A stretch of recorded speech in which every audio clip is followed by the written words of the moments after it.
Bonjour, je suis très heureuse de vous accueillir pour l'actualité de la semaine. D'abord, retour sur la cérémonie des vœux qui s'est tenue vendredi à la Maison dans la Vallée. J'ai eu le bonheur d'accueillir plus de 400 personnes et vous, les abonnés, vous avez pu redécouvrir ou découvrir cet équipement culturel et associatif majeur, totalement rénové et isolé. Retour quand même sur les raisons de ce grand chantier. Il n'est pas totalement achevé puisque la salle de spectacle est encore en travaux, mais elle rouvrira dans les mois qui viennent. Premier objectif, d'abord, c'est simplement la rénovation en elle-même. La maison dans la vallée était devenue une vieille dame. Elle a été extrêmement sollicitée et donc elle avait besoin de ce coup de neuf, de ce toilettage. Deuxième raison, elle est environnementale et économique. C'était aussi une gigantesque passoire thermique. Donc, la rénovation et l'isolation vont considérablement diminuer notre facture énergétique. C'est bon pour les finances de la ville et c'est surtout très bon pour l'empreinte carbone que nous allons diminuer sur notre environnement. Et puis enfin, la maison dans la vallée n'était pas suffisamment aux normes d'un point de vue incendie. L'actualité récente, vous l'avez vu, nous oblige, nous les maires, à avoir une vigilance de plus en plus accrue sur ce sujet. La maison dans la vallée pourra accueillir encore plus de monde désormais, en particulier dans la salle de spectacle qui pourra accueillir des concerts par exemple ou des événements jusqu'à 1000 personnes. Mais pour cela, il fallait donc, comme je vous le disais, renforcer la sécurité incendie. C'est chose faite. Je reviens maintenant sur l'actualité de la ville. La médiathèque va accueillir samedi 7 février à 14h30 l'autrice et militante Lucille de Peslouin pour une rencontre littéraire autour de son livre qui s'appelle Tout brûler.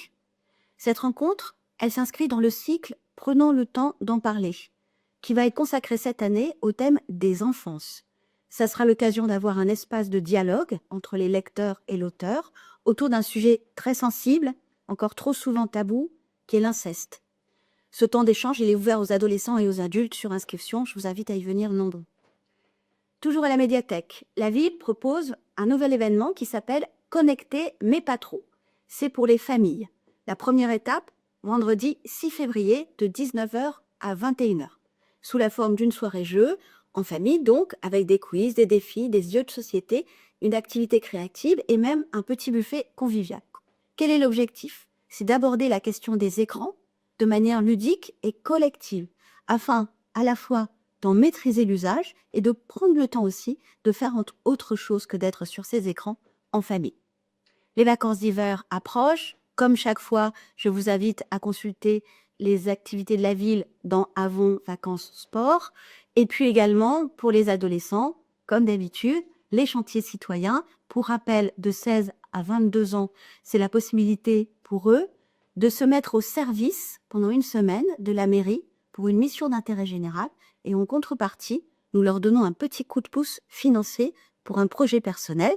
Ça sera soit sous forme de chèque cadeau, mais aussi on peut participer au financement de leur permis de conduire ou encore de leur stage BAFA, de leur diplôme BAFA, pardon. La Maison des Jeunes va bientôt dévoiler son programme des vacances. Regardez bien sur les réseaux pour ne pas le manquer. Et puis je vous invite enfin à assister au concert Drôle d'oiseau, proposé par les professeurs de l'association Avon Musique et Culture, notre école de musique, samedi 7 février à 20h30 à la Maison dans la Vallée. C'est un concert poétique, original et accessible à tous, gratuit, mais sous réservation. Et voilà, vous voyez, ça marque le fait que la Maison dans la Vallée accueille de nouveau des activités culturelles et artistiques. Je vous souhaite une bonne semaine.